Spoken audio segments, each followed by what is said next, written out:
আসসালামু আলাইকুম। অনেক দিন ধরে আমাদের প্ল্যান ছিল আমরা সিলেটে যাব, বাট আমরা টিকিট পাচ্ছিলাম না। অবশেষে টিকিটটা পেয়ে গেছি 10 দিন আগে। পেয়ে আজকে সেই ডেটটা চলে এসেছে। আজকে রাতে আমরা ট্রেনে উঠব। আর ট্রেনে যাওয়ার এক্সপিরিয়েন্স তো অনেকেরই আছে।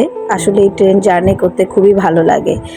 আর এই যে রান্নাটা করছি, আমি ট্রেনে যাব বলে বাইরের খাবার বাচ্চাদের খাওয়াবো না এবং বড়দেরও খাওয়াবো না, সে প্ল্যানিং করে বাসায় বলেছিল যার যার মতো শেষে রান্না করে যে খাবার নিয়ে যাবে, কিন্তু আমি বলেছি দরকার নেই, আমি সবার জন্য রান্না করব। এই হচ্ছে আমি প্রথমে আলু ভেজে নিয়েছি এবং মুরগিটাও ভেজে নিচ্ছি, কারণ আমি ঝোল ঝোল করে রান্না করব না, সব কিছুই ভাজা ভাজা থাকবে, যেন খাবারটা অনেকক্ষণ পর মানে রাত 2টা খেলেও যেন নষ্ট না হয়। এই হচ্ছে আরও মুরগি বেশি পরিমাণে নিয়েছিলাম, কারণ আমাদের ফ্যামিলি মেম্বার অনেক বেশি ছিল। মুরগি এবং আলু যতক্ষণ পর্যন্ত লালচে ভাব না আসে ততক্ষণই আমি ভেজে নিচ্ছি, দেখতেই পাচ্ছেন। আমি অবশ্য তেলটা খুব বেশি পছন্দ করি না, বাট এটা ভাজা ভাজা করার জন্য আমাকে বেশি পরিমাণে তেল দিয়েই রান্নাটা করতে হচ্ছে। এই হচ্ছে খাবার। এই খাবারটা যদি তেলের উপর ভেজে ভেজে আমি নিয়ে যাই তাহলে এটা অনেকক্ষণ পর্যন্ত ভালো থাকবে। এর আগেও আমরা খাবার নিয়েছিলাম এরকম, বিরিয়ানি রান্না করে, তেহেরি রান্না করে, যখন 12টার পর খাবারটা খেয়েছিলাম খাবারটা নষ্ট হয়েছিল, তাই খেতে পারিনি। তাই এবারে প্ল্যানিং হচ্ছে এমনভাবে রান্না করে নিব যেন সবাই খাবারটা সময় মতো খেতে পারে। এখানে দেখতে পাচ্ছেন এলাচ, দারচিনি, তারপর গোলমরিচ, তেজপাতা, এই মশলাগুলো অলওয়েজ আমি দিতে ভুলে যাই, তাই সর্বপ্রথম তেল দেওয়ার আগেই আমি কড়াইয়ের মধ্যে মশলাগুলো দিয়ে দিয়েছি।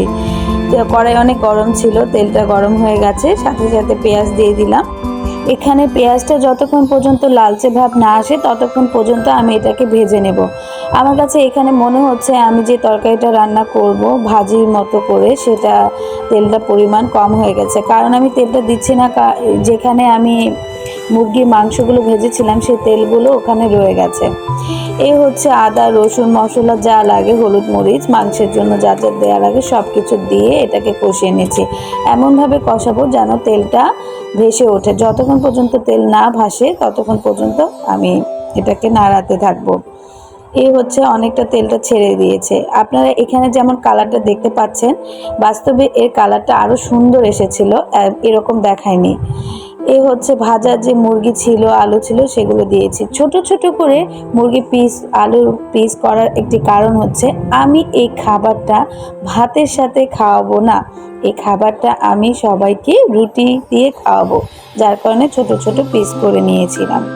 এখানে আমি পানি তেমন ইউজই করব না, কারণ এটা আমি ভাপের সাথে রান্না করব। মানে এই যে নাড়াচাড়া করে মশলাটা মিশিয়ে আমি এটাকে ঢেকে দেব। ঢেকে দিয়ে চুলার আঁচ একদম কমিয়ে দিব যেন এটা ভাপে ভাপে সেদ্ধ হয়ে যায়। অপর চুলায় আমি কিন্তু রুটি বানানোর আয়োজন শুরু করে দিয়েছি। আমি রুটির পানিটা গরম করতে দিয়ে দিয়েছি, এটা ভাপেই হতে থাকবে। পানিটা অনেকটা গরম হয়ে আসছে। বড় একটা পাতিল নিয়েছি, কারণ আল্লাহর রহমতে আমাদের ফ্যামিলি মেম্বার বেশি, সবার জন্য রুটি বানাবো। সবাই যেন 4 পিস 5 পিস করে রুটি খেতে পারে, যেন পেটটা ভরে যায়, এর জন্য রুটির পরিমাণটা বেশি হবে। এই যে আমার পানিটা গরম হয়ে গেছে, আমি আটা দিয়ে এটাকে কাই করে নিব। আমার ফ্যামিলির সবাই আমার রুটি খুব পছন্দ করে, বিশেষ করে মা বাবা খুবই পছন্দ করে। তারা আমার হাতের রুটিটা এই কারণেই পছন্দ করে, কারণ আমার রুটিগুলো সব সময়ই খুব নরম হয়ে থাকে। অনেকক্ষণ রেখে দিলেও সেটা শক্ত হয়ে যায় না, নরমই থেকে যায়। রুটি বানানোর সবচেয়ে কষ্টের কাজ হচ্ছে এই যে আমরা গরম পানির মধ্যে আটা দিয়ে কাই করে নিই, সেটাকে হাত দিয়ে মানে ছানা। এই দেখেন রুটি আমার প্রত্যেকটা রুটি ফুলে যাচ্ছে বালিশের মতো। এটা হচ্ছে আরেকটি গোপন রহস্য, রুটি কিন্তু টেস্ট হয় যখন এরকম বালিশের মতো ফুলে যায়। প্রত্যেকটা রুটি বালিশের মতো ফুলেছিল। এই যে তরকারিটা আমার যেটা রুটির সাথে খাবে, এটা ভাজা ভাজা হয়ে গেছে। এখনও চুলার আঁচে আমি রেখে দিয়েছি যেন যতক্ষণ পর্যন্ত ভাজা ভাজা হয়, এক ফোঁটা পানিও যেন না থাকে, তাহলে এটা ভালো হয়। তো যতক্ষণ সম্ভব আমি এটাকে নাড়িয়ে চাড়িয়ে দিয়েছি, তাই অনেকটা ভেঙে গেছে। ভেঙে গেলেও খারাপ না, এটা টেস্টিই লাগে, কারণ আলু আর রুটি দুটোই কিন্তু রুটির সাথে যায়। এবং মাংসের সাথে আলু হবে না, এটা কি হয়? আমি সবসময় আলুটা খুব পছন্দ করি, যার কারণে এখানেও আলু দিয়েছি। ধন্যবাদ সবাইকে, আল্লাহ হাফেজ।